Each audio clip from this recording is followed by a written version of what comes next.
বর্তমানে social media জুড়ে চলছে সামান্থা রুথ প্রভু ও রাজ নিডিমোরোর বিয়ের চর্চা। ১ ডিসেম্বর মন্দিরে ছোট পরিসরে বিবাহ বন্ধনে আবদ্ধ হয় এই জুটি। তবে তাদের বিয়ের ছবির চেয়েও বেশি আলোচনা এখন অভিনেত্রীর আঙুলের আংটি ঘিরে।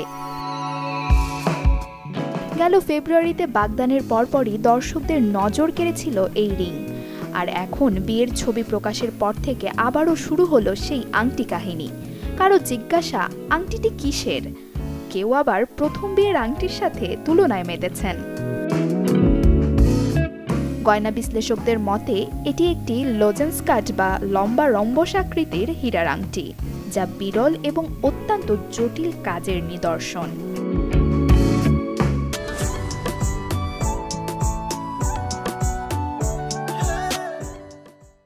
আংটিটির মাঝখানে রয়েছে 2 ক্যারেটের হীরা, আর যার চারপাশে 8টি বিশেষ কাটা হীরা বসানো। এটি প্রায় 1.5 কোটি টাকার সমমূল্য বলে ধারণা করা হচ্ছে।